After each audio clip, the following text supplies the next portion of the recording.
It's Friday night. That means it's time for The Don Tony Show. You've waited all week, and now it's finally here. Get Don Tony's perspective on current affairs in the world of pro wrestling and beyond. And now, your host, the man, the legend, Don Tony. Don Tony. Don Tony. Don Tony.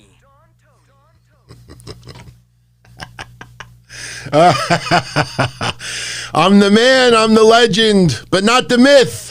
What's up, everybody? By the way, is my audio okay? Right before I went live, I saw something like flicker, and I was like, oh my God, that's all I need for today. Good evening, everybody. It is Friday night, February 19th, 2021. Welcome to this edition of the Don Tony and Kevin Castle Show. You see, it's already Shanghai in the name. Check this out, everybody. A lot of you already know this. If you tuned into yesterday's shows, not going to spend more than a minute about it. But yesterday was a very important day, especially when you realize 2 weeks ago today, my father had serious coronary artery bypass surgery. If you would have told me that less than 2 weeks later, not only would he get better this quick, enough where he could actually do things once in a while, but yesterday we got the second shot for the COVID vaccine. That is my dad. He was actually first in line, and I kid you not, when we pulled up yesterday, and anybody that's on my Twitter saw, I drove in a snowstorm and showed everybody the location. I pulled up to the vaccination site yesterday. My father got out, and I'm like, no, let me see if they could let you sit inside or something, or you sit in the truck until your time is called. He's like, no, I'm going to go out there. He went out there, and I kid you not, he went like this and showed his, stitches or whatever, staples, and they said, no, you could go right inside. So they put him first on the line. He got the shot yesterday. Also yesterday, yours truly got the second shot. And yes, my mom as well. So here's where it has to do with today's show. My arm was a little sore last night. Felt pretty good. We had an awesome episode of Ask DT Q&A, AMA, whatever you want to call it. Overnight, I started feeling like shit. Woke up every hour. Today, 2 times during the day, I started getting the chills at a 99.9 fever at around 6 o'clock tonight. And I honestly was thinking about postponing this episode and doing it tomorrow. But I thought about it. What if I feel just as bad as tomorrow? So I decided, let's do the show. Let's talk about SmackDown. Let's do predictions for Elimination Chamber. Let's talk about this Wednesday's AEW NXT ratings. Let's break down those quarter-hour ratings because it is interesting, as always. And then let's get out of here. So I feel like crap right now.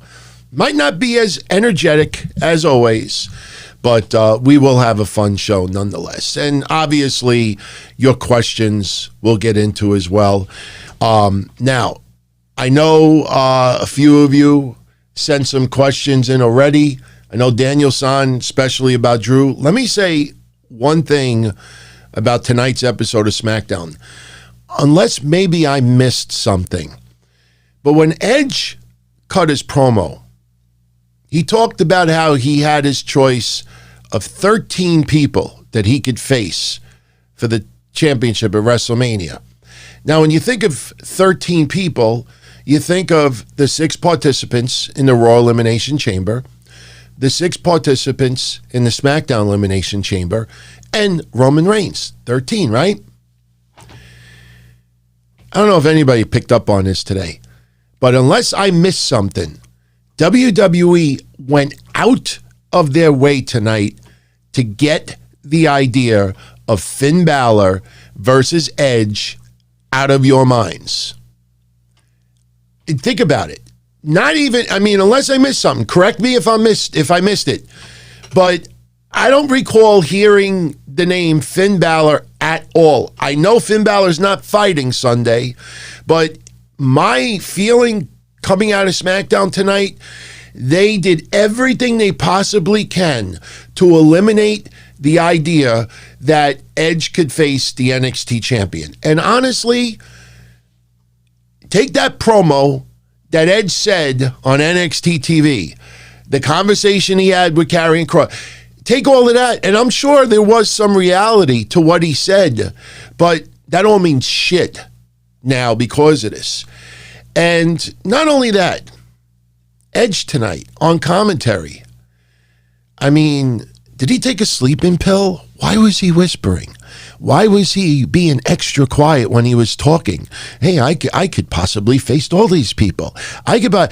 Who is he? It was just, I don't know, man. I don't know. Look, did any of us really think that Finn Balor was going to take on Edge? No. Did a lot of us want to see that? Yes. I just hope tonight, because Edge used the spear and Roman used the spear. Now, yes, at WrestleMania, spear versus spear. You know that's coming. But I don't want the goddamn spear to be the reason why this match has to go down. Then we just have someone else wrestle in a match with spears, and I don't know, man.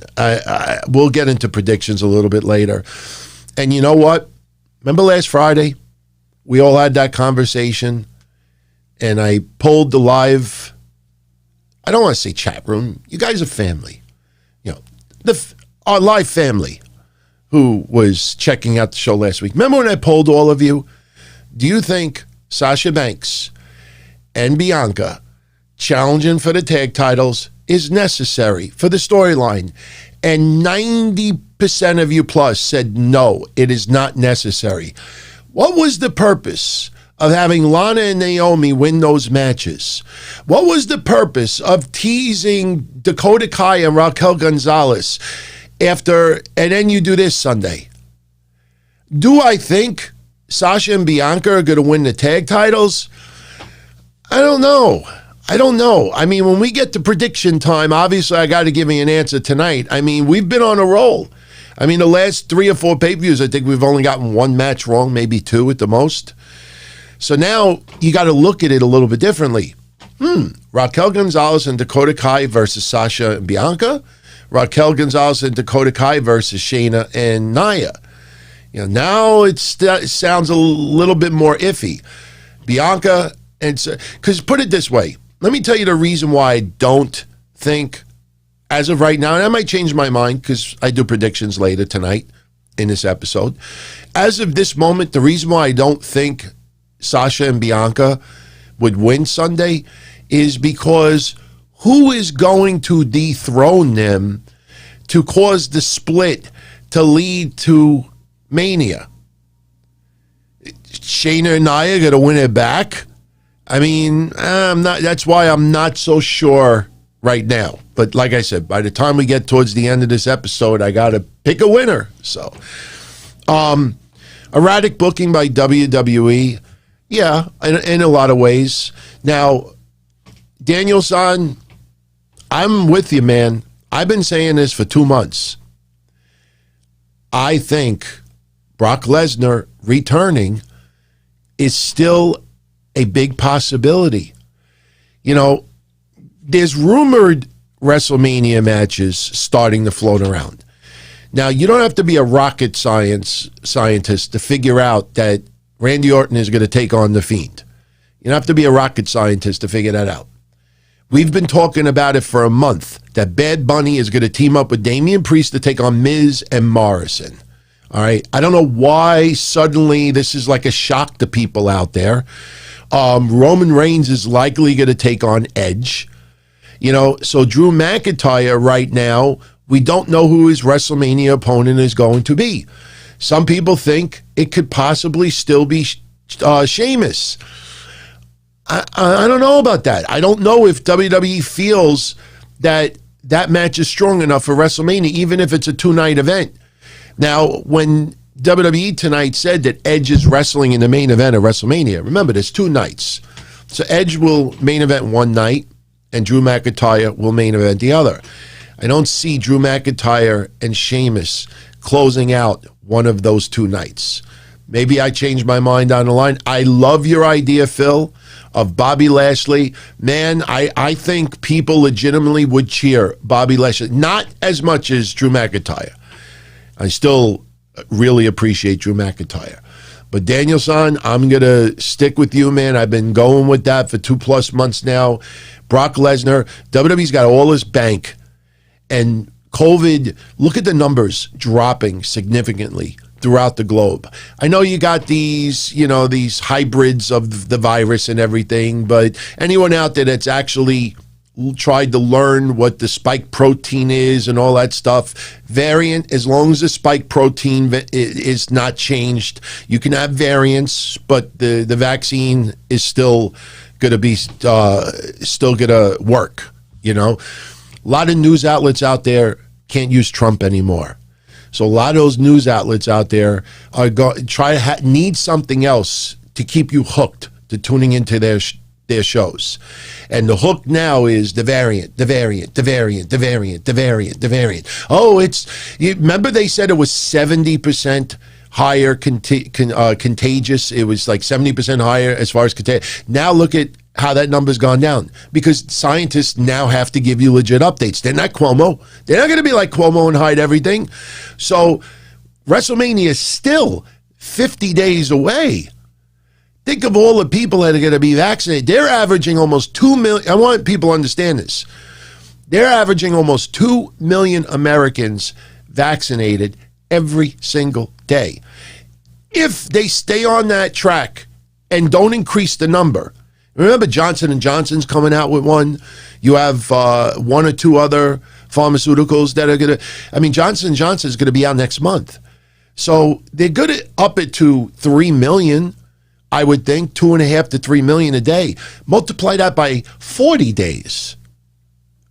You're going to have almost 2/3 of the country already vaccinated. These numbers are starting to drop significantly.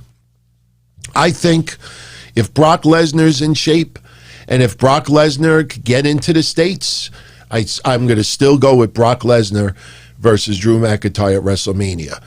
It makes sense. It makes sense. We had the reverse last year. Brock was the champ. Drew was the challenger. Brock was the heel. Drew was the babyface. Yes, heel babyface is the same this year, but the champion is now the challenger. So, but no, I agree with you all. I would take Bobby Lashley also. No doubt about it, I would take Bobby Lashley too. Steve Joseph, what happened to the Otis Tucker feud? Oh, that's dead. Tucker's been on Raw. Well, he hasn't been on Raw, but he's been on Raw, the Raw roster, let's say. I remember that match. He was involved in a tag match, I think, with Retribution. Tucker, I feel bad, but you knew without Otis, that guy, there was nothing. Unless they totally repackage him. Remember my idea from about 6-7 months ago of having Tucker become part of Retribution and totally transform him? And hey, I know some people out there think it's a stupid idea, but what else are you doing with the guy? But man, they've done nothing with that guy. Zero. Tonight, Otis and Chad Gable showing a different side of themselves, especially Otis attacking Rey Mysterio. Man, that finish, that match sucked. The referee was not decisive. There was no announcement. The commentators didn't even know what the fuck to say. They were like a production meeting before the show tonight. And Jesus Christ. What was that with the women? What was that with the women and Reginald? I didn't like it at all. Bayley wrestling in a blouse and a turtleneck and no shoes. You knew that she was going to do virtually nothing in the match. There's so much disdain and hatred with Sasha Banks and Bayley. During her duck, duck, go or ding, dong, dong, segment, Sasha enters the ring and the best Bayley could do is go through the door. The forbidden door. Go through my back door. Awful. Awful. Yes, Big E having a foot bath, eating a Salisbury steak TV dinner, sitting at ringside. I think that match could still end up on Sunday. Tomorrow you have that Talking Smack. Apollo Crews is going to be on. Obviously, Paul Heyman is going to praise him. And that match could very well still happen at Elimination Chamber. Good camera work by WWE. You know, when Apollo was like, you want me to drop the steps? No problem. And he drops the steps, but we didn't see where they landed. Obviously, they did not land on Big E. But you still heard, unless Big E, his body's made out of metal. I mean, you know, muscle is, you know. But, you know, I don't know if Apollo's turn is going to be permanent. Because, okay, this is the only way to set up some, you know, matches against Big E. They didn't want friend versus friend, friend versus friend, friend versus friend. So they did this. Chad Gable and Otis, I mean, it almost feels like because they don't really have any decisive opponents for Dolph Ziggler and Robert Roode. So is this going to set up like a 10 tag team match? You know, that's what it feels like. But I kind of like, you know, what they did tonight with Otis and Chad Gable. You know, Otis attacking Ray. I guess Chad Gable being in the ring is why they got disqualified, but then Otis doing a splash off the top rope and, you know, doesn't have an angry look on his face, but he's got a look of satisfaction, which I kind of liked as well. Yeah, this episode of SmackDown was kind of blah, kind of reflects how I feel for tonight. Still better than Raw by a long shot. So anyway, guys, let's talk a little bit more about SmackDown since we're on the topic. Let me give you my predictions, and then we'll do the NXT AEW quarter-hour ratings from Wednesday. Oh, I'm going to have so much fun talking about that. Because what we talk about every single week still, I mean, there's no argument about it. Especially if you, by the way, if you missed yesterday's show that we did, you missed a lot of fun. First of all, after a lot of thinking and someone who does perform on TV really convincing me to take the stuff out of the archives, play it for everyone, let's poke fun at yours truly, enjoy it. You know, I started the ball rolling yesterday. If you missed yesterday's episode, I finally started playing footage of yours truly, managing, wrestling, brawling, whatever you want to call it. You guys yesterday made me feel so damn good. And I'm not trying to be PC or, you know, overly emotional right now, but you guys made me feel so damn good because I tell you, when I was doing that stuff, you know, anywhere from 2003 to 2009, 10, around there was a lot of people that made yours truly feel like ultimate shit. And, you know, I thank you for the compliments yesterday, but man, it felt so damn good. So you're more than welcome to check out yesterday's episode. If you want to see the fun with this, it starts around the 28-minute mark of last night's show. And by the way, you know, a few of you sent me emails about this. You know, what I showed yesterday is about 13 years old. And a few of you pointed out to me, like, you know, look at me from 13 years ago and now. I mean, my face obviously looks like a swollen basketball. But, yeah, I didn't think that I looked so different. And people are telling me that you look younger now than you did before. And that was 13 years ago. So, all right, Daniel San keeps saying that Tucker is fired. Tucker was legit released? I don't recall Tucker being released. He's gone for a while? Wow. I mean, it's a shame. It's a shame. I mean, yes, you are right, Daniel.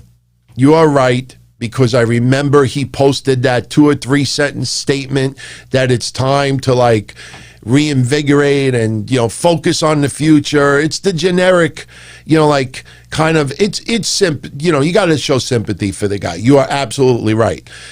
Chris Maycock is saying, I got to be very careful when I say that. Chris Maycock is saying I look a lot happier now. Well, yeah, I mean, honestly, I am happy. I mean, we're having a ball, man. How do you not have fun doing this stuff? You know, it's just, I know some people out there still do not accept some of the changes that have happened. Don't need to get into it. We don't go there anymore. It's not necessary. But I'll say this, and this is honest, sincere advice I give to each and every one of you out there. You got to pursue what's good for you, what makes you happy, not what makes other people happy. There's an old saying, before you love someone else, you got to love yourself. And before, you know, and honestly, Mish, I'm not getting into any deep conversation tonight, but Mish is so guilty of this, and he knows it, and I tell him 1,000 times over. Mish's number one problem is not sugary drinks. Mish's number one problem is that Mish does everything he can to make other people happy, and many times puts himself aside. And yes, it makes him happy when he sees others happy. But I try to tell him repeatedly, dude, make yourself happy before you make anybody else happy. And the guy is so generous and so giving, and I'm not pandering to him. I'm not buttering him up because I need favors from him. You know, but you got to do what makes you happy. You got to go for what yours. Do not hold back because others don't want to do the same thing. And don't feel guilty about it. That's why when you see the smile on my face yesterday, I'm serious. This is not PC shit. But that's and by the way, what the hell happened to my eyebrows? Yeah, when you see me smiling, I mean, my eyebrows go up. They're almost like erect. But look at this picture. I'm not really smiling. What happened to my eyebrows? My eyebrows like pointing like at 11 o'clock. But back then, they were like straight lines.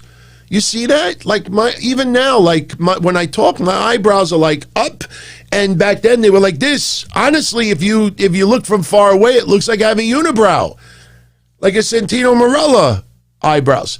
But I'm extremely happy, and honestly, no bullshit, no pandering, no kissing up. If you guys are happy with what's going on with this channel, then I am happy.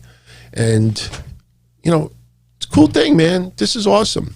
By the way, we started adding color to it.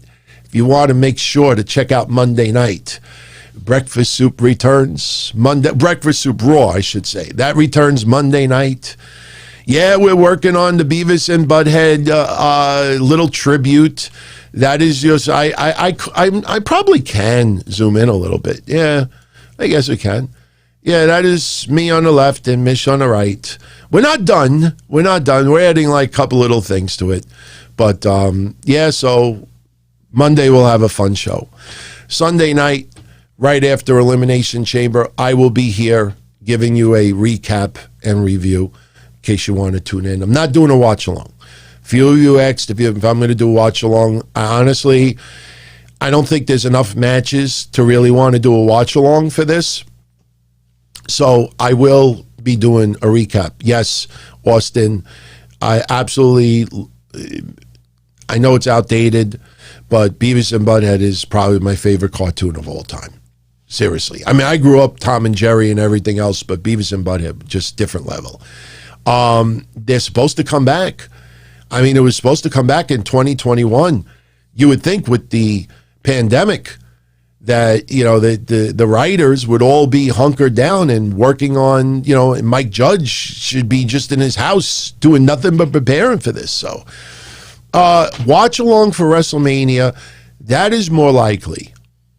It would be kind of rough to do it for both nights because then you're talking 7, 8, possibly 9 hours of show. So that might be a bit much. Let's see what the matches officially are. Let's see, let's play it by ear. Right now, I think it's way too early to tell. But so SmackDown tonight, Edge hits the ring, and he talks about the Elimination Chamber. And as I said, opening up this show, first thing I noticed right away is, okay, they're doing everything possible to make us forget about Finn Balor versus Edge as a possibility. Edge was just, I guess, used for that week to see if it would spark a rating and to give that little teaser that any champion, Edge could face. It's no longer the case. And as we talked about Wednesday and even last Sunday, it looks like Finn Balor could very well be facing a 3 or 4 or 5-way, maybe even a 6-way, could possibly be a ladder match, could possibly be a TLC match, who knows? But, Adam Cole is back in the mix. Karrion Kross, we got to see what they're going to do with him. I mean, Kyle O'Reilly has already had 2 amazing matches with Finn Balor. You would think that he would be in the mix still. And then you add 1, 2 other names to it. So I kind of think, no disrespect intended, but as I said last week, I don't think WWE, if they have Finn Balor defending at WrestleMania, I don't think a one-on-one is strong enough for WrestleMania. I think they would probably want multiple. And who knows? They have the takeover. Maybe it happens there instead. But tonight, Edge talking about Elimination Chamber.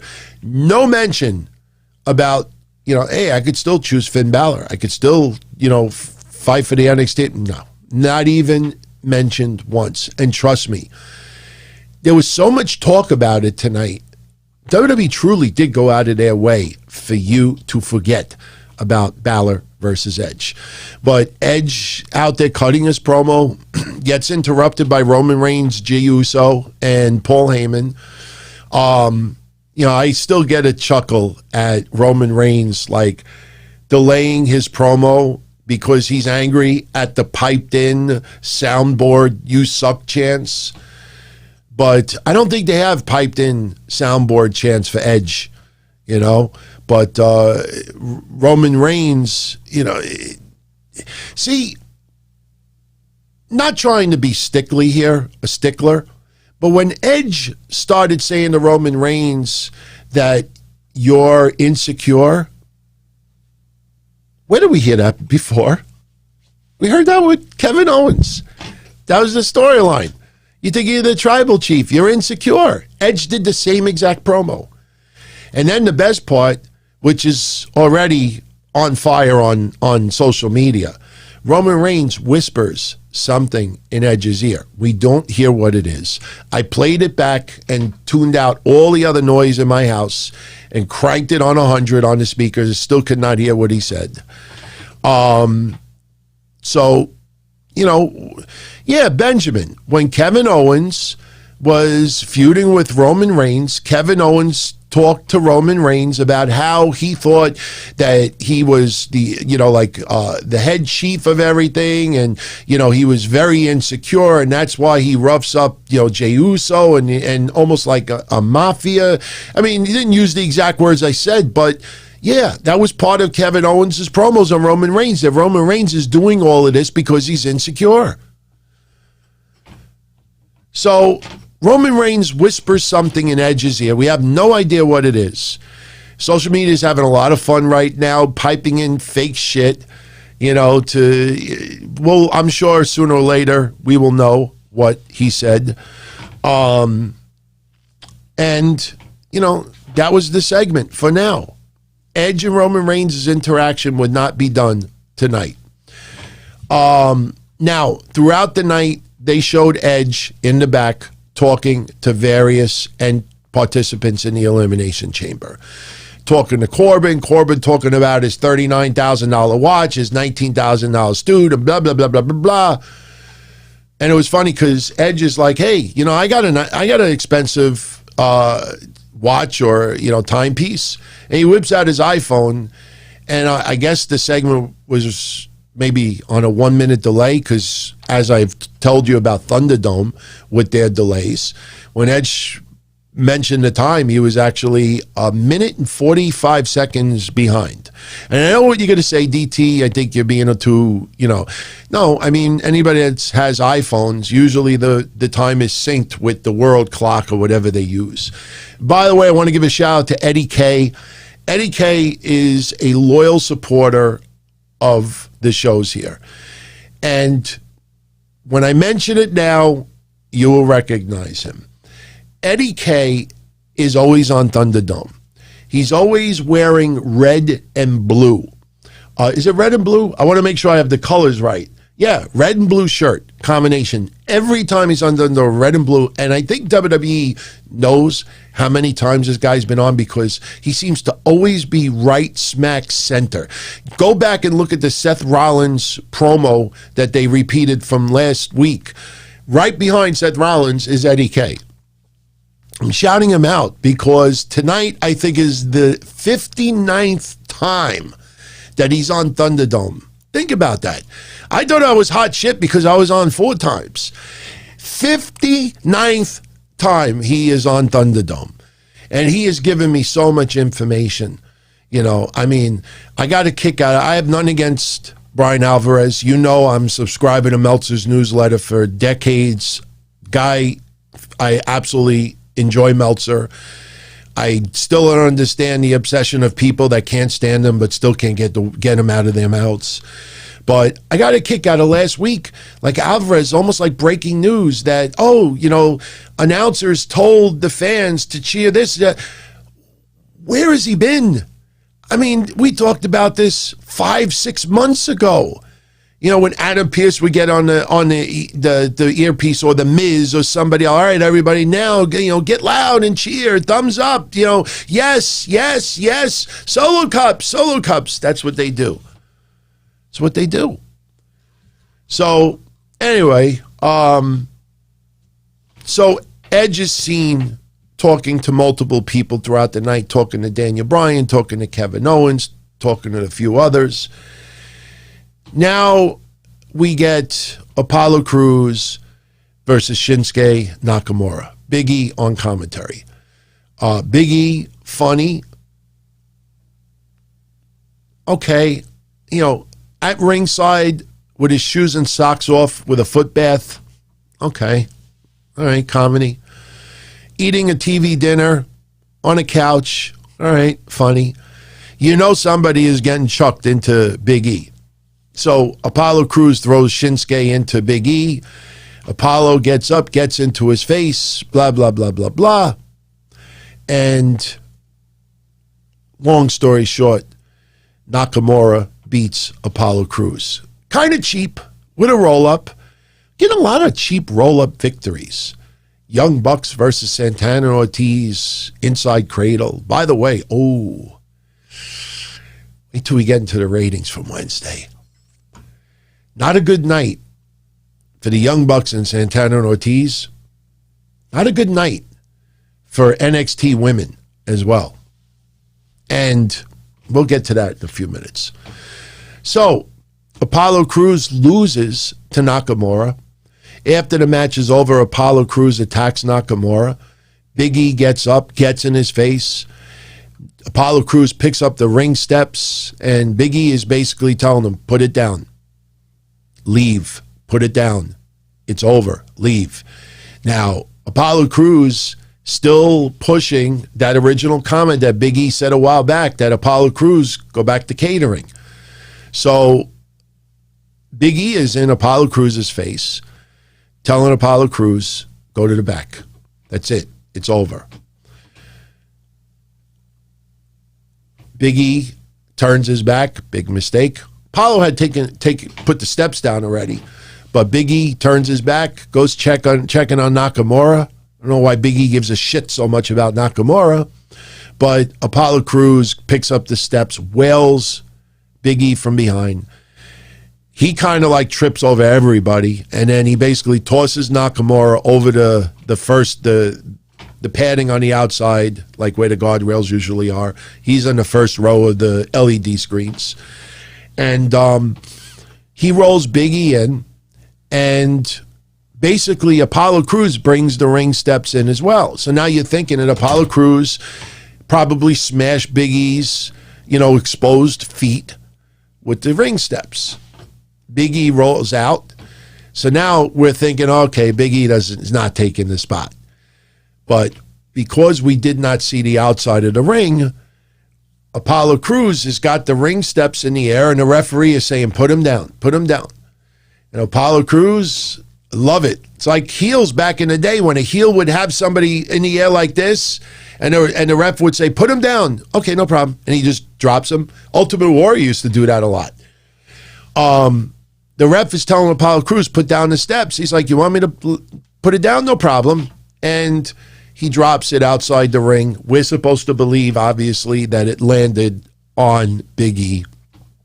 Medics put him on a stretcher, wheel him to the back, put him in an ambulance. No mention if the match is still on for Sunday. This ambulance spot is designed, obviously, to do one of two things.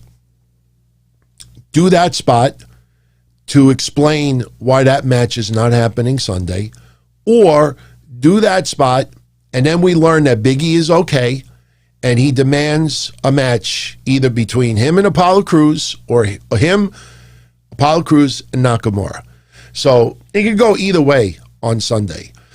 I tend to think that the ambulance spot, if you really want to maximize the damage that Apollo Crews did, you don't have that match Sunday.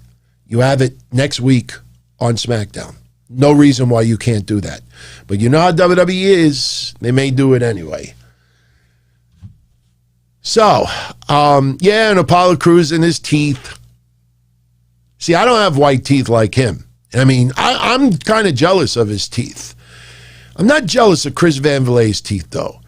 You know what his teeth look like? And I'm not trying to make fun of the guy. I like Chris Van Vliet. It's just a running joke on this show that whoever he interviews, it's like he used Gorilla Glue instead of toothpaste. He used Gorilla Glue instead of Ambisol. It's like, so what do you think of WrestleMania? Do you like it? Do you? Who's your favorite wrestler? Who's your favorite food? What's your favorite color? Do you like me? I like you. What time is it? Is there any? You like the snow? I like the winter. I like the summer. My teeth are better than CM Punk's. Yes, I will say that. CM Punk doesn't have teeth for 4K TV.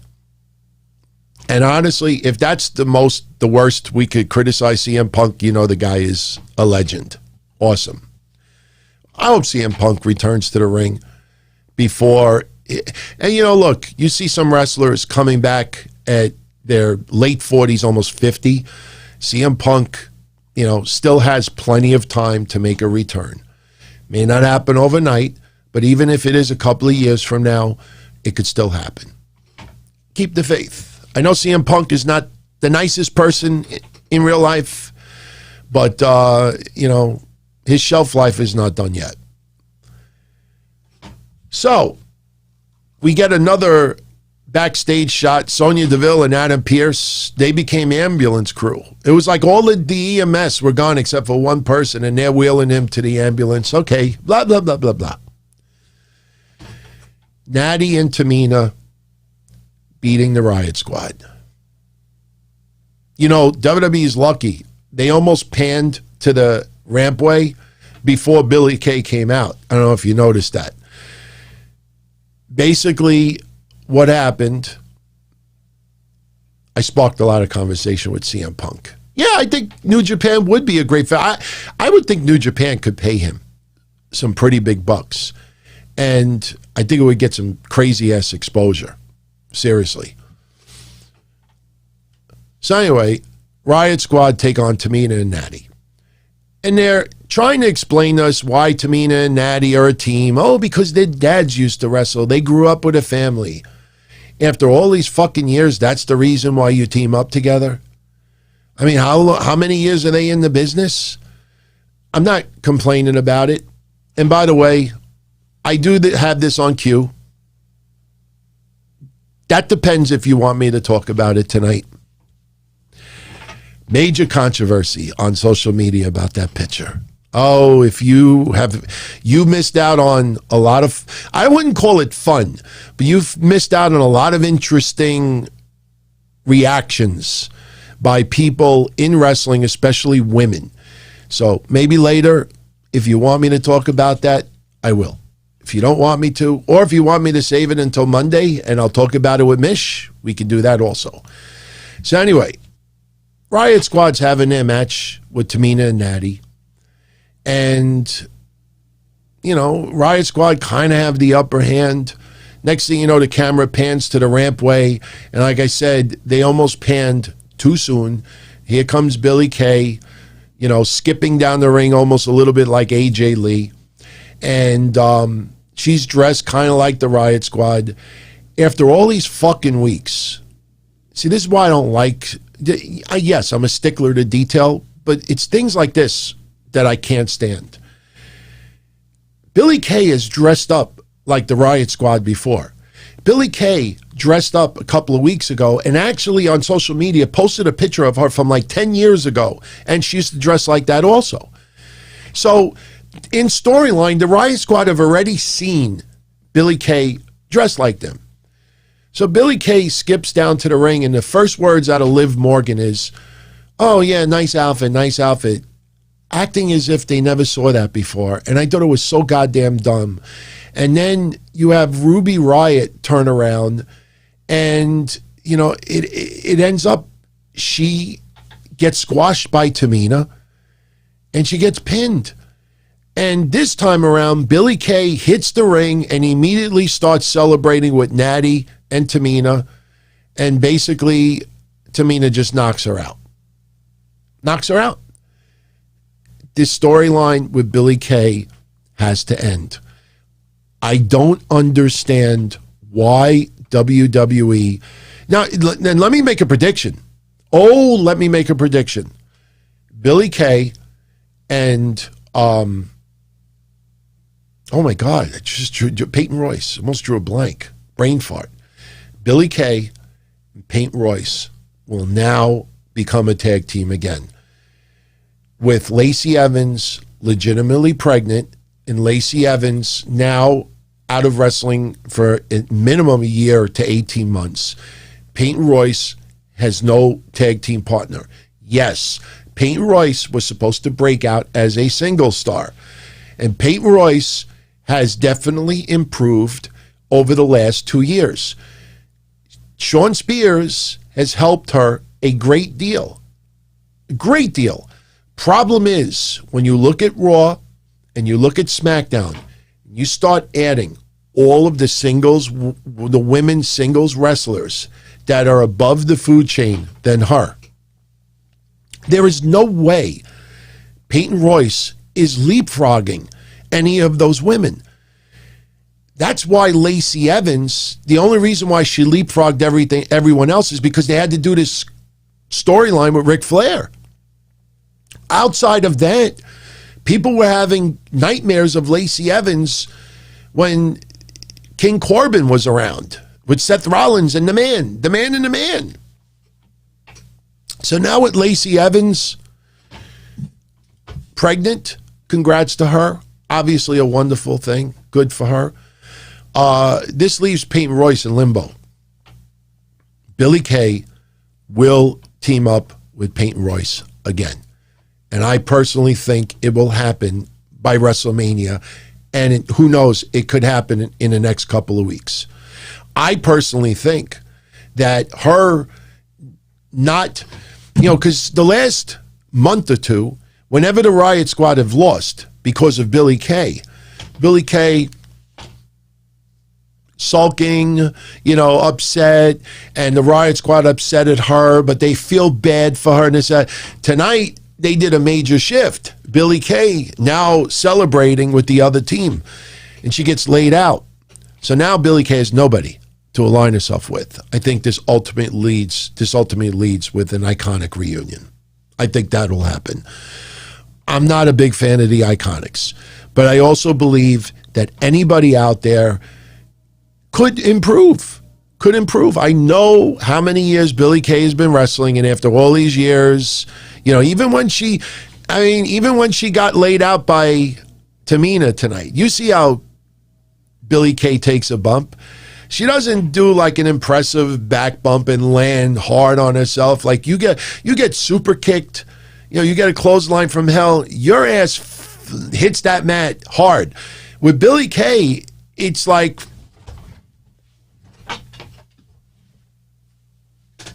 that's how she is. But never say never, man. Never say never. But I think we will see an iconic reunion. Next, we get Duck, Duck, Go, or Ding Dong Hello, that segment. Man, that was kind of rough. Bayley's interviewing the women's tag champs, and they're cracking jokes about Sasha. They're cracking jokes about Bianca Belair. And Nia says that she's talking like Sasha thinks she's the hottest woman or the prettiest woman, the sexiest woman in wrestling. Look at me. And I've said before, I think Nia Jax is extremely attractive. I have nothing against Nia Jax in the looks department. Nothing against it at all. But instead of having Sasha and Bianca come out right away, we get not Reginald, because Reginald is like, I know this toxic masculinity that people accuse people doing on social media, and there's reversal as well. I don't think this is anything of that, but I know there's a lot of people get triggered that Reginald is constantly getting insulted, harassed, beat up, embarrassed by women. There's a lot of guys on social media that accuse WWE of all this sexist stuff. So, Reginald is, I call him Vagibald. Instead of Reginald, he's Vagibald. Vagibald comes down to the ring, and he's got this infatuation with Sasha Banks. Ooh, I think Sasha and her sidekick could beat both of you. Yeah, there are some fragile dudes, Benjamin. Oh my God, there's some fragile dudes. I admit it, man. I sit back and I laugh sometimes. You got people out there that, just emotionally are like, like the toughest knives in the drawer. Like, make one little insult and they just melt. It happens in wrestling too. You see people melting. My God. Do I need to show this again? The melting. And when we talk about that, I'll just say this right now. I'll just say this about this picture, okay? I know Nattie was very upset at it. I mean, honestly, who wants to be in the $1 category? Seriously. I mean, I don't, honestly, nothing against Kaylee Ray, but is this because there's some champions? I don't know, but, it's like, my honest take about this is one thing. Nattie got very upset at this picture. Matt Cardona really voiced out and spoke about it, and he was uber upset at it as well, and other people in wrestling too. Now, yes, there have been male versions of this before. Yes, there have been tag team versions of this before. My honest opinion about that is one thing. None of these people, as far as I know, none of these people in wrestling that get very angry at that, what you just saw, they're not calling out Fox because of the $1 billion deal. I like Ryan Satin. I follow him. I have no problem with the guy, but he did that list not too long ago that honestly was just stupid. And yes, his explanation was that's for a different type of audience. It's not for us and the smarter people and this and that. I get it. But anybody noticed that it's repeatedly Fox putting this dopey shit up there? It is Fox putting this dopey shit up there. So if my honest opinion is anybody in wrestling, from Nattie to Cardona or anybody else, if they're that upset at this, then all right, start speaking up and saying, why is Fox keep putting out this dumb shit? Nobody's going to do that. Because, I mean, put it this way. Fox is not going to say to WWE, look, she goes or we do not pay you. This isn't, it's not going to happen. But you see quickly the transparency of this. You see the fake outrage online. I'm not accusing any of them of being fake outrage. But, again, remember what I said about me? That I learned my lesson the hard way last year, that people got angry at the messenger instead of the message. This is the opposite. They're angry at the message, but they don't get angry at the messenger, the one who is creating this. So honestly, until some of these people, and you know what? Cardona, he don't work for WWE. I want to see some of these people legitimately outraged in wrestling that are not on WWE's payroll to start calling out Fox for these dopey articles. Oh, it's designed for a different demographic. What? Now, I got to be very careful with the words that I say. Let's say the brain-dead stone demographic, the 5-year-old demographic. I don't want to use, my usual demographics that I've used before. Speak up. Call them out. They're afraid. Woo, woo, woo. Woo, woo, woo. By the way, what would you do? Bill your team for $15. I would choose, for $15, I would choose Charlotte Flair for $5. I would choose Asuka for $4. That is $9.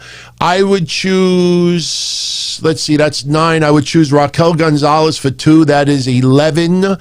I would choose Ruby Riott, which would be $12. And now I'm forced to choose another one for $1. I'd choose Peyton Royce.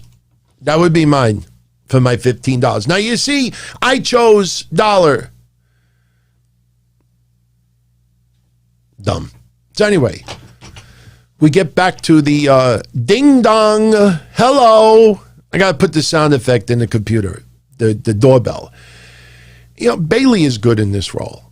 I like how she dresses. She's like an 80s talk show host, teasing that she's going to take Ellen's job and this and that. But the Nia Shayna thing, you could see this a mile away. We talked about it last week. This was designed to set up the tag title match with Sasha and Bianca. Not needed.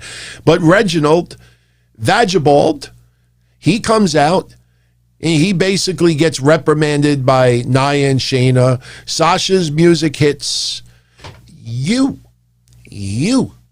don't talk for me. And then, we got it tonight. That fake laugh that Sasha does now. You saw it tonight. She did it twice. First time it was a tease. She was going to do it. She's like, and then she stopped. It almost sounds like a sexy Spanish Peter Griffin. She's got that troll laugh. She's got it down pat. I'm not criticizing her. But, you don't speak for me. You. And then Bianca Belair coming out. Oh, no, I'm nobody's sidekick. I'm the EST and this, and that. And I'm the EST. And then this, and that. And then Reginald comes up with this great idea. How's about the three of us versus the three of you? And I'm like, okay, Bayley is not dressed to wrestle. Nice blouse. I don't want to be perverted here, but, nice blouse. But, she ain't going to do not much in the match. We go to commercial, we come back, and we got I can't even say a 6-woman tag match. We got Sasha, Bianca, and Vagabald versus Nia, Shayna, and Bayley. So what ends up happening? What you expected to happen. It ends up with Reginald and Nia in the ring together. Everything Reginald does, Nia just swats him like a fly. And then you got that overly choreographed, Nia picks up Reginald, gets double drop kicked by Sasha and Bianca. They fall backwards. We had a spot where Nia fell on her ass again. But no yelling of my hole. But Reginald pins Nia Jax. And when you watch that happening, just watch Bayley. And she's just hanging out outside the ring, not doing nothing. And like I said, I know the feud with Bayley and Sasha is over. They've moved on from that. But to see this ding-dong dung segment and Sasha enters the ring and all that heat and hatred with Bayley and Sasha Banks, use the door. Use the forbidden door. My back door. Use the door. Too soon, in my honest opinion. Just too soon. So later on in the night, and I know I'm going a little bit out of place, Carmella's in her locker room, and Reginald is a little bit late giving her some red wine. And she's like, why are you late? And he's trying to like make an excuse for her. And she's like, I'm not stupid. I saw what you did out there. And then she takes a sip of the wine, spits it all over the place. What garbage did you give me? Go get me some real. And she just dumps it all over Reginald. So like I said, for some of those very fragile men out there that think WWE is just embarrassing a man and having all these women, assault him, humiliate him, spit on him, throw wine on him, punch him. He got a fucking pin tonight against a woman. People, man, there's some people really weird with their outrage. But later on, we find out we're getting the women's tag match at Elimination Chamber. Sasha and Bianca Belair versus Nia and Shayna. I already said before, I'm a little bit of a toss-up as far as what's going to go down. Look, I like Reginald. I mean, we talked about it like 2 months ago, his background in the Cirque du Soleil or something like that. Guy is really talented, acrobatic. I mean, the guy really, if he could put it together with wrestling, I think it could actually be very interesting in that ring. But, it's a weird way to set this up. And I almost feel, and the more I think about it, I almost feel like Reginald being in this match today is going to be the cause of the outcome on Sunday. Now I'm starting to think about it more and more. Reginald will be the cause of the outcome Sunday. So I'll get to prediction soon. So now we get Rey Mysterio and Dominik. I guess they defeat Chad Gable and Otis by disqualification. We talked about it earlier. Fun match while it lasted. Robert Roode and Dolph Ziggler on commentary. And then basically Otis gets the upper hand on Rey, and Chad Gable is pretty much instructing Otis, don't let up, keep going, keep doing it. And Otis keeps assaulting Rey. But it was just really awkward because Chad Gable was just, and here's another thing that pissed me off. I got to mention this about the women's match too. There was one point in the match tonight, in the women's match, where Sasha Banks and Bianca Belair were beating up Nia Jax outside the ring. And as much as we criticize AEW with their referees, look at the fucking referee while this is going on. The referee is just like, not counting, not calling for a DQ, nothing. They're just beating up Nia Jax outside the ring, 2-on-1, and the referee's doing nothing about it. So, I'm looking at some of the comments over there. A lot of people on commentary tonight. Yeah, a lot of people on commentary tonight. Yes, a lot of people on commentary tonight. So we get Dolph and Robert Roode on commentary. Mysterios are in the ring. Otis gets the upper hand. Chad Gable is standing in the ring, basically just instructing Otis. I don't even think Chad Gable was attacking Rey at the time. Referee calls for the bell. We don't know what the official outcome is, but for me, I would say they got disqualified. Chad Gable was in the ring. Otis continues to beat up Rey. A lot of power moves, splash over the top rope. Off the top rope, they repeated it several times to sell how powerful that was. And Otis has got this look like, I kind of like this. No angry, evil look. They usually, if somebody turns heel, they somehow look constipated all of a sudden. Think Powerhouse Hobbs. But, he kind of likes it. We'll see where it goes from here. So now we get a backstage segment where, because this main event tonight is a 6-man tag match. Now, I love the people out there that said early on that the winning team gets the advantage on Sunday. And I'm like, wait, what does that mean? Well, then, you have 2 people start, and then the next person that comes out would be on the same team. And I'm thinking about that. I'm like, okay, I'm assuming that they're smoking with Riddle right now. Because do I understand this correctly? And I'm being sarcastic for a minute. Is every man for himself on Sunday? So what the hell does that even mean? That the winning team gets some advantage? What advantage? What advantage? Every single person that's in the match is fighting each other. So even if the first 3 people in the match are Daniel Bryan, Cesaro, and what does that mean? Kevin Owens. They're going to beat each other up on Sunday. It was so dumb, man. It was so dumb. The match was fun today.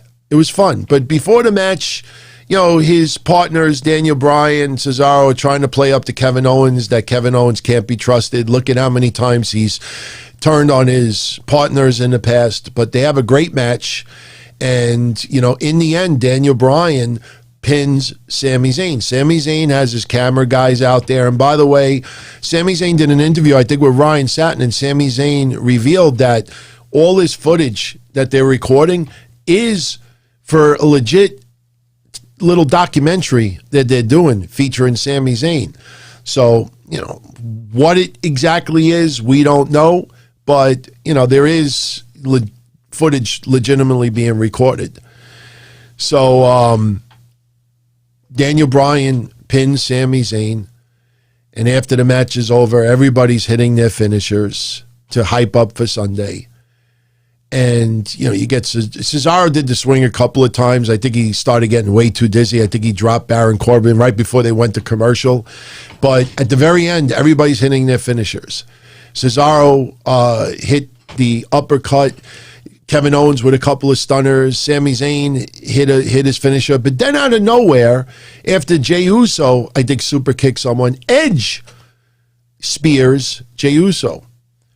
Edge is immediately speared by Roman Reigns. So Roman Reigns is standing over Edge. Roman Reigns lifts up his hand, give me my title, and we go off the air. That's why a lot of people are saying, I hope it's not just Battle of the Spear. I still think that Christian will be a factor in this storyline. Like I said a couple of weeks ago, if they announce next week or the week after, like, oh, next week Christian makes his SmackDown return.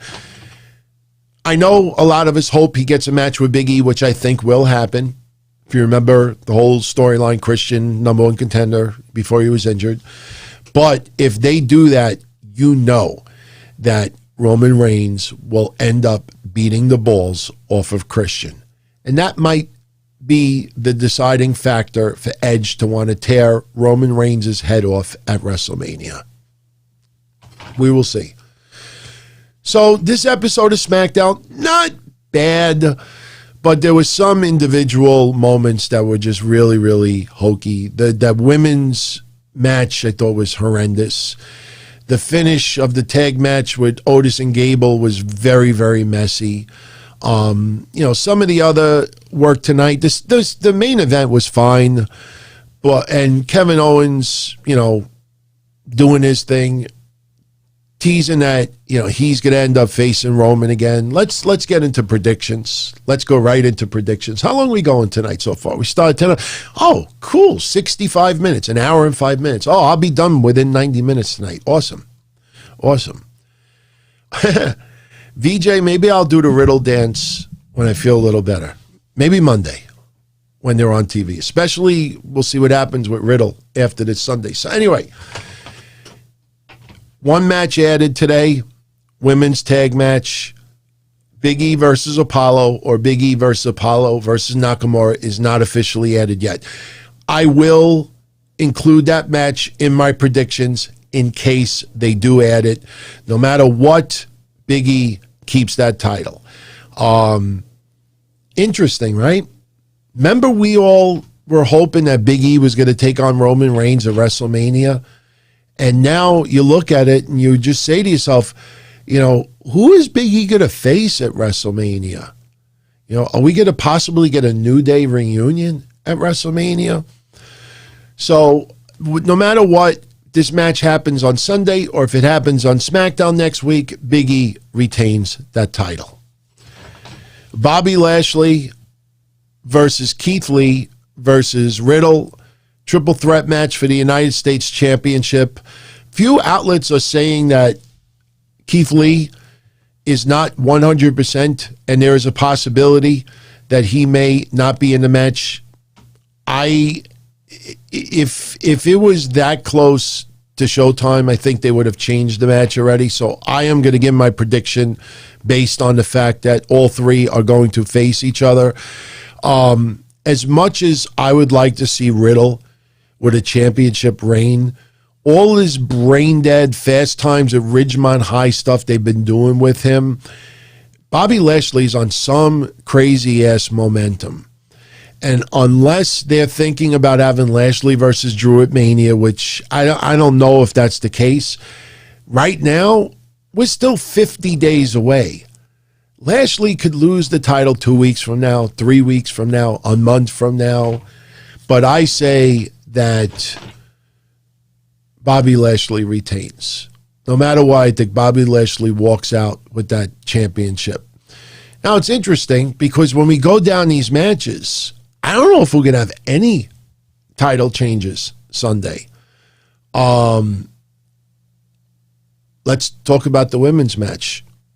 Wasn't sure before. Now I got to give you a prediction. Nia Jax, Shayna Baszler, defending the women's tag championships against Sasha Banks and Bianca Belair. Too soon, too forced, not necessary. I think that's what we pretty much have been saying. They win the tag belts. They got to start setting up anger against each other. And I don't want them to be champions 2, 3, 4 weeks and then lose it and then have Sasha turn on Bianca, or, they just have a falling out. And the sad thing about it is, since it's 55 days away or 50 days away, I think it's 50 days away, that's 7 weeks. 7 weeks. They could hold the belt for 4 or 5 weeks and still build up. The thing is, though, is we want to know now who Bianca's going to choose as an opponent. So what do? They win the tag belts, and then while they're tag champions, Bianca says she chooses Sasha. I don't know. It's kind of dopey in my opinion. I personally think putting Reginald in this tonight was to keep his name involved in this. I think Reginald tries to interfere and backfires, and as a result, Sasha and Bianca lose on Sunday. I say Nia and Shayna retain. I don't want to see Bianca and Sasha next week on SmackDown blaming each other for the loss and incorporating Reginald in this. Please, not necessary. You got two of the top women in WWE. You don't need all this hokey secondary storyline shit. So I'm going with Nia and Shayna to retain. Drew McIntyre versus AJ Styles versus Jeff Hardy versus Randy Orton versus Sheamus versus Kofi. Elimination Chamber match to determine the WWE champion.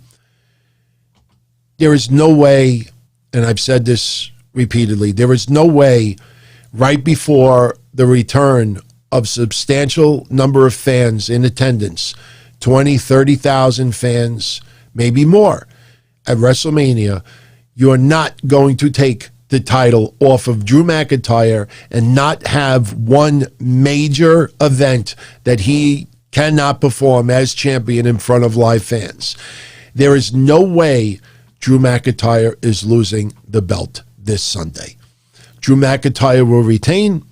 Maybe Braun Strowman gets involved. We didn't see Braun Strowman tonight get angry and show up. Yes, he's a Raw wrestler, but Braun making the threats on Monday in storyline. He should have showed up on SmackDown threatening to cause chaos and, basically reminding Adam Pearce, I'm not joking, So I think Braun Strowman may get involved. I do not want Braun Strowman versus Drew McIntyre at WrestleMania.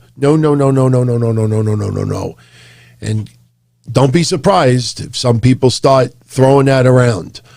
But wouldn't surprise me if Braun gets involved in some capacity Sunday. But no matter what, Drew McIntyre walks out with that championship. Somebody's asking me about that title. Do we think WWE will have a WWE champion and Universal champion each have a championship match on WrestleMania Saturday and WrestleMania? No. One will defend on Saturday, one will defend on Sunday. They're not going to have two matches each. It'll be one on Saturday, one on Sunday. Depending on who Drew's opponent is going to be, will depend on who actually closes it out Sunday. I think if it's Drew McIntyre versus Brock Lesnar, that main event will close out Sunday night. Roman Reigns and Edge, I think, will close out Saturday night. But until we know who the match is, the actual match is, it's too soon. But there's no way.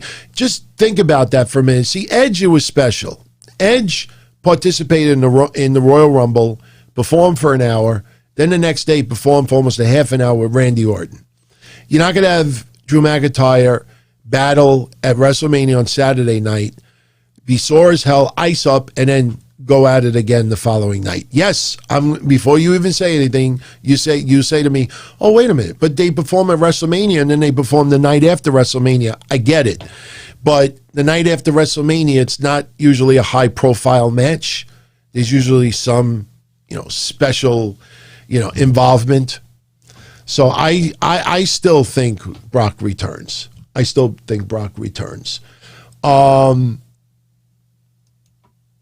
Jermaine Priestley says he sees WWE putting the women's tag titles on Sasha and Bianca to keep them not taking any losses going into Mania. Yeah, I could see that also. I mean, we talked about it last week before anybody was bringing it up. I mean, they could very well end up winning these belts, having a little bit of a run, having a loss.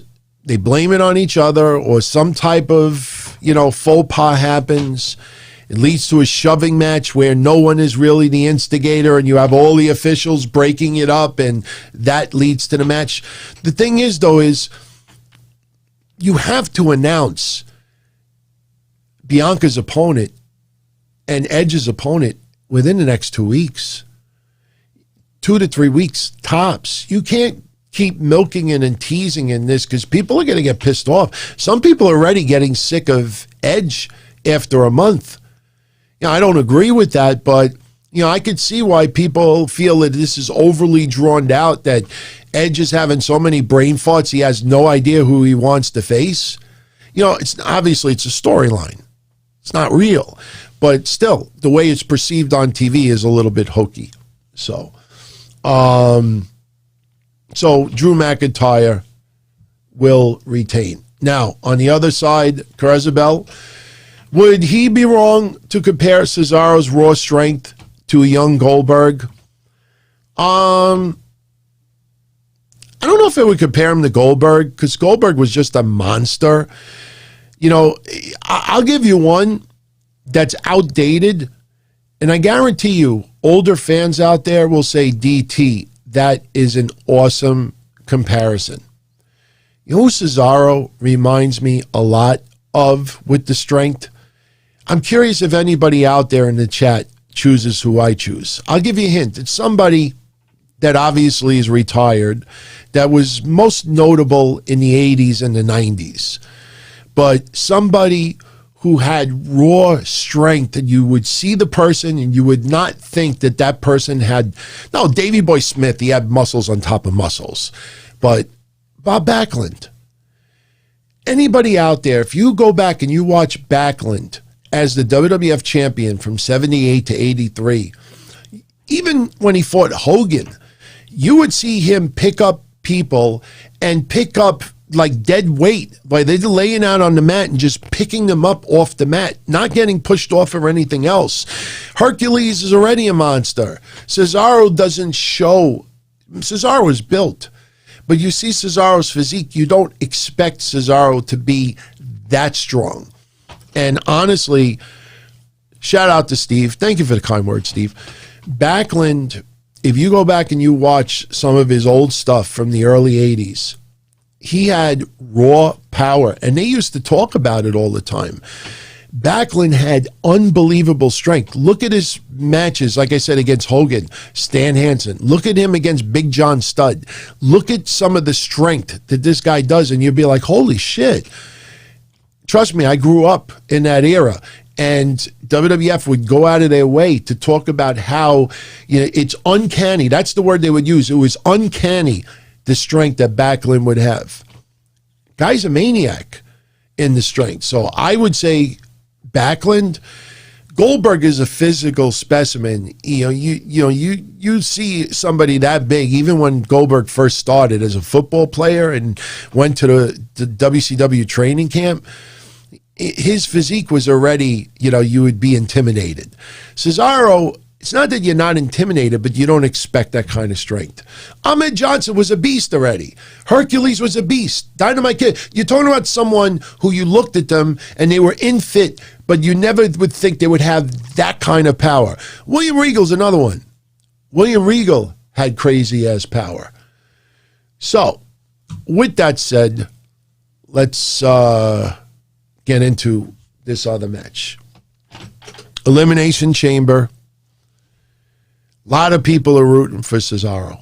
A lot of people rooting for Cesaro. You got Jey Uso versus Corbin versus Kevin Owens versus Sami Zayn versus Cesaro versus Daniel Bryan. Winner of the Elimination Chamber will then immediately take on Roman Reigns for the WWE Universal Championship. Now, they should not have this match happen early and then have that person come out later to take on Roman Reigns. Whoever it is, they should compete in that match immediately after the Elimination Chamber. So the storyline could strengthen that person just went through the Elimination Chamber and now they got to face a fresh Roman Reigns. That's how they got to do it. So, for me, it comes down to two people, Daniel Bryan or Cesaro. Because they're already planting the seeds of possibly Cesaro versus Seth Rollins at WrestleMania. I wonder if Seth Rollins gets involved in some capacity Sunday. I don't want to see that happen. Maybe Seth Rollins gets involved in the Roman Reigns match Sunday. Remember, Seth Rollins, Roman Reigns, part of the Shield. So you could go two ways with this. Cesaro could win the chamber, get the match with Roman Reigns, and then Seth Rollins shows up, even though Roman Reigns doesn't need his former Shield partner helping him, but Seth Rollins gets involved, causes Cesaro the match, and Roman Reigns retains. That is one scenario. The other scenario is Daniel Bryan wins the Elimination Chamber, which a lot of people think is going to happen. Daniel Bryan, as the sympathetic challenger, gets a shot at Roman Reigns, and he loses. But I think the reason why, and put it this way, up until tonight, my choice was Daniel Bryan to win the chamber and then lose to Roman Reigns. Tonight, I changed my mind. Tonight, I choose Cesaro instead. And the reason why I choose Cesaro is, number one, Cesaro finally gets a high-profile world title match, even though he's not going to win. There's no point in having Cesaro and Seth Rollins brawl last week just to postpone it for a couple of weeks with no reason. You understand what I'm saying? Like, they could have done something else 2 weeks from now, 2 weeks from last week. Last week, Seth Rollins comes back, cuts the promo, everybody walks out, Cesaro contemplates, he leaves, and they have a brawl. They could have had something 2 weeks from now or next week where Seth Rollins comes out, says something, and it leads to Cesaro and him brawling. So I think planting that seed of Seth Rollins and Cesaro brawling with each other, I think that comes into play on Sunday. I think even though, like I said, Roman Reigns and Seth Rollins are not reuniting, and I don't even think WWE wants Roman Reigns and Seth Rollins, people to be reminded of the Shield because Jon Moxley is in AEW, especially with that high-profile match coming up. I still think that Cesaro wins the Chamber and loses to Reigns. Maybe Seth Rollins gets involved. And that's it. Roman Reigns ends out on top. And I don't think we left any matches out. Yeah, that's Elimination Chamber. So as of right now, we have 5 matches. Will they add a 6th or a 7th match? We will see. What do you all think about that? Cesaro winning the Chamber and then Seth Rollins causing him the win against Roman Reigns. Little shift. Maybe Jey Uso is so banged up. Maybe Jey Uso is carried out from the Chamber, and that sets up that Roman Reigns doesn't even have Jey Uso in his corner. They could do something with that. Jey Uso could end up taken out in that match to play the storyline that Roman Reigns has got to face the winner of the Elimination Chamber, and Jey Uso is not going to be in his corner. Seth Rollins shows up instead. So that's what I'm going with. So those are my predictions. So I think the pay-per-view will be fine. We really have not had shitty pay-per-view this year. Yes, we've had matches that were disappointing, but overall, I think we've had some and look, we're only in February, so I don't mean just the first 2 months of the year, but look, even with COVID, we really have not had bad pay-per-views. Bad matches, yes. Should Daniel Bryan win, Chris? Yes. But you know what? I like Cesaro. Guy cut an amazing promo last week on Talking Smack. I wish they would have showed that tonight on SmackDown. Would have and you know what? Maybe the reason why they didn't show it is because they don't want anybody to start thinking about Cesaro. Like, Cesaro would be so unexpected in casual fans' eyes. I think that's the reason why they didn't even show the Talking Smack promo tonight. So, well, let's go with that. We'll see what happens. We'll see if we keep our streak. So, before I go, let's talk about the quarter-hour ratings for NXT and AEW for this past Wednesday. Now, I'm going to tell you something right off the bat. I mentioned this yesterday, very briefly. Remember last week, AEW scored 741 in the ratings. They blamed the low rating on the impeachment hearings. Now, you remember last week I put up that grid comparing the viewers of news broadcasts between 8 and 10 last week to the week before, and there were more people watching news between 8 and 10 2 weeks earlier. Carazabel, I said earlier, I'm doing a recap and a review Sunday. I'm not doing a watch-along. I'll be here right after the pay-per-view ends. Watch-along, I think Sunday would probably not be the right way to go. We'll do a recap and a review. But so last week, we basically dispelled the nonsense that news is why AEW's wrestling sucked, or the ratings sucked. Not saying the wrestling sucked. I kind of enjoyed last week. But you remember January 6th, when they stormed the Capitol, those assholes. They blamed the news footage from that night on the low AEW rating. The following week, I think the rating went down. Couldn't blame it on that. They tried to do it again last week. Do you know last week when they scored 741, blamed it on the news? You know what they scored this week? 747. They only went up 6,000 viewers. Once again, this excuse of news, wrestling fans watching news instead, bullshit. By the way, my prediction was 744, so I was winning 3,000. But let me say this about NXT. AEW scored 747. NXT scored 713. So you're going to say, wow, DT, NXT was only 34,000 viewers from AEW? Well, here's the thing. The first quarter of NXT, when Kyle O'Reilly came out, remember what we said on Wednesday? After that opening quarter, everything felt like it was a fucking mess. Everything felt like a goddamn mess Wednesday night. Do you know that first quarter, they scored 997,000 viewers. You never hear 1 million viewers for a quarter for NXT. Now, obviously, the NXT haters are blaming it on NCI or whatever the TV show is, which is dopey hilarious because they don't ever say the same thing when AEW has an opening quarter of 1 million. But here's my point. NXT opened up with 997,000 viewers, 200,000 viewers more than AEW. They couldn't keep the viewers. The next quarter for NXT, which was Candice LeRae and Indy Hartwell versus Shotzi Blackheart and Ember Moon. Remember when I said at the beginning of tonight's show, not a good night for the NXT women? That quarter hour dropped 225,000 viewers. I think that is the biggest drop for any quarter in NXT since they've been on Wednesday nights going up against AEW. And I double-checked it. I got 2 different sources, and it is correct. That's how big of a drop, and they never recuperated. There was only one quarter that night that had an increase of viewers.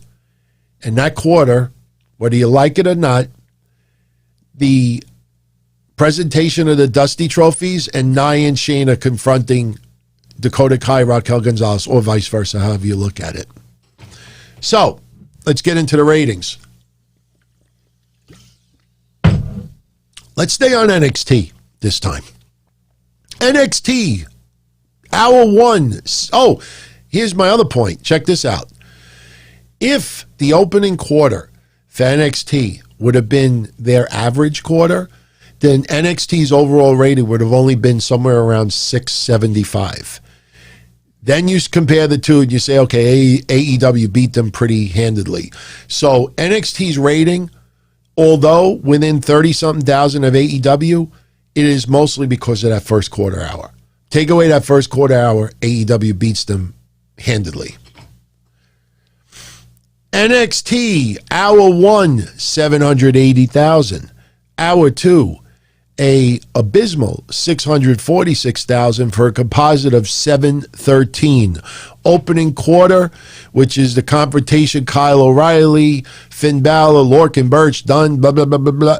They did 997,000 viewers. Quarter 2, which was Shotzi Blackheart and Ember Moon versus Indy Hartwell and Candice LeRae, and then obviously Austin Theory, being rescued. That rating dropped 225,000 viewers to 772.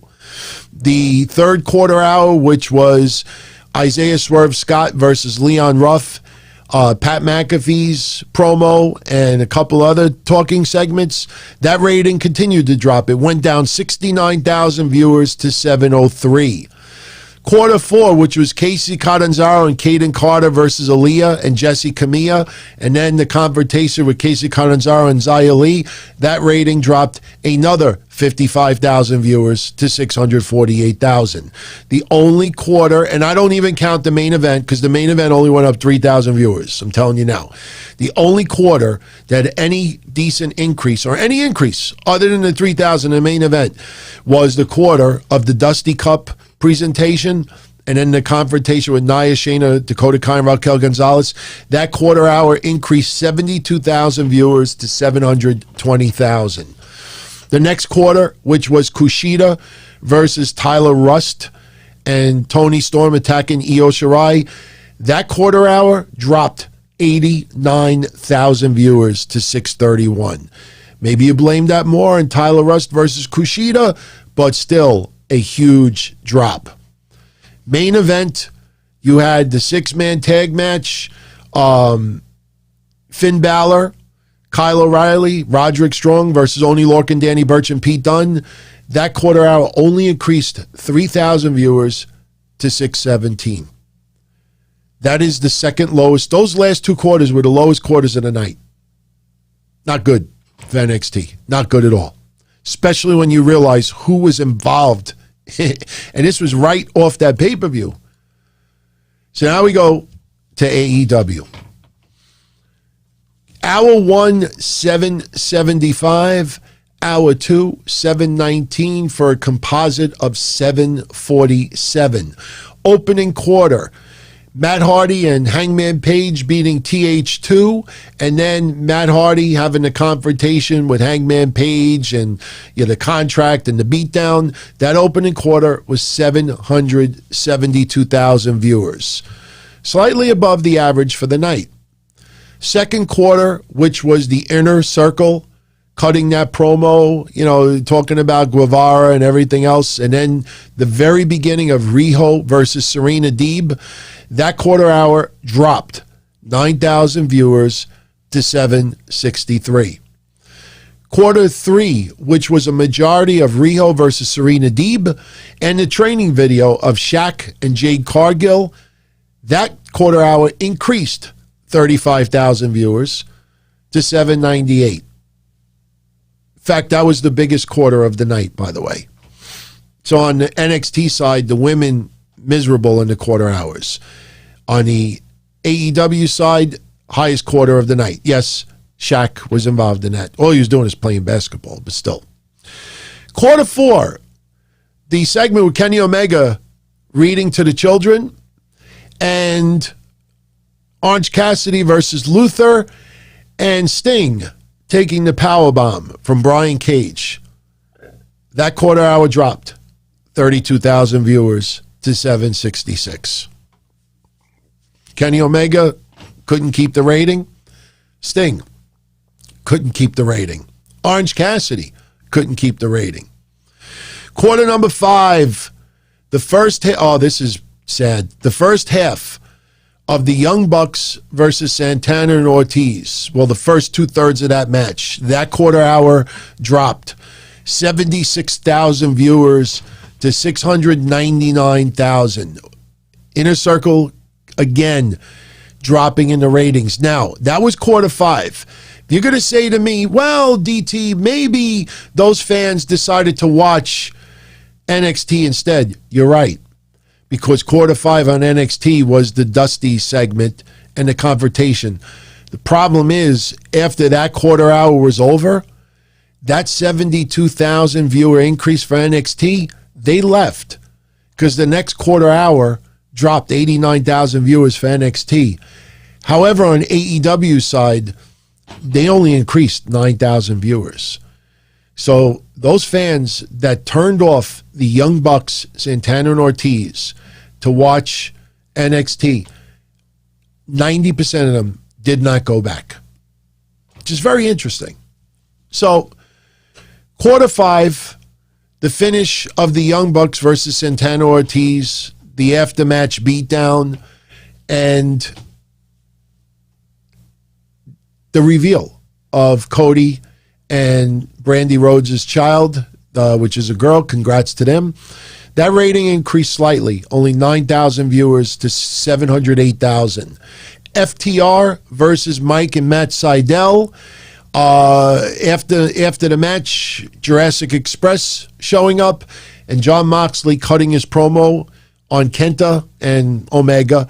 That rating increased slightly, 20,000 viewers to 728. The main event, which was Jon Moxley, Lance Archer, and Ray Phoenix versus Butcher Blade and Eddie Kingston, that rating only increased 13,000 viewers to 741. So, again, very surprising. Young Bucks, that match with Santana Ortiz, which to me was the money match of the night. A lot of people said to me during that night, Wednesday, even on the show, that they thought that the Young Bucks versus Santana Ortiz should have closed out Dynamite, but they went with the 6-man tag instead, and it really did not maintain the viewers. So very interesting to see those numbers this week. Very interesting. And you can't blame it on insurrection, can't blame it on impeachment hearings, can't blame it on anything but the fact that, the numbers are not very good right now. You add the two together, AEW did 747, NXT did what, 713? That's only 1.45 million viewers, 1.46. We were getting close to 1.8 million not too long ago. You're talking a 300,000 plus drop in the combined viewership. There is no, major sports events going on that I'm aware of. There's no major controversy right now. To have 400,000 viewers leave in a matter of 2 months, that's got to be concerning. We didn't get suddenly new streaming media outlets airing this stuff that suddenly people are, I'm going to go check it out here instead. No, Benjamin, would power outages in Texas make enough difference? No.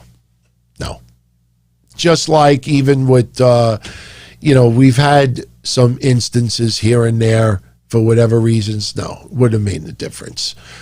You add up how many people would not have been able to tune in, it wouldn't have made a difference. It's just, it's a trend. Every single week, somebody's trying to make an excuse. I'm not saying you are, but every single week, somebody's trying to make an excuse. It's the election. It's the riots. It's the insurrection. It's the impeachment hearings. It's the playoffs. It's this. It's that. No, it's not. Because it comes down to fans choosing to do something else or watch something else than wrestling on Wednesday night. And I know what you're going to say. Well, maybe they watched it on Hulu later in the week. Maybe they watched it on YouTube. Maybe they watched it. You still got to be concerned. Because even if they eventually watch it, they're telling you that 300,000 to 400,000 fans have now decided that AEW and NXT are not their first choice for their entertainment on Wednesday night. And that's what it comes down to. That's why I don't like adding up, the streaming media. The replay 2 days later. The replay that happened 4 days later. What about the weekend? What about this? No, the fact is you want your viewers to have your product as their first choice to enjoy. And wrestling, even on WWE, on Raw, you see how bad those numbers have gone down in a matter of 2 or 3 years. It's because fans have decided that for Monday nights, wrestling is no longer must-see television. So anyway, that's it. That's it for tonight. So with that said, I am going to get out of here. I hope you all enjoyed tonight. I'm very happy that we were able to get through this episode because honestly, I'm not trying to get well wishes or anything. I feel like shit. They did say, and I was warned and prepared, that getting the second shot for the COVID vaccine, you suffer more side effects. And I'm feeling it now, but I'm going to get myself a really good night's sleep tonight. She's not here today. So I actually get to go sleep. I could wake up late tomorrow. I'm not going to see it till the afternoon. No, thank you, Neil, and thank you, everybody out there. And once again, seriously, thank you, everybody, for making last night a little extra special.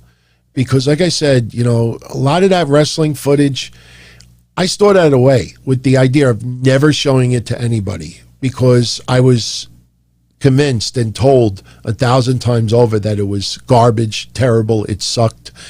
And, I was watching it yesterday and looking into reactions and I said, actually, I don't think it was that bad. For indie wrestling, I'm not saying for what you see on TV, but for indie wrestling, I didn't think it was that bad.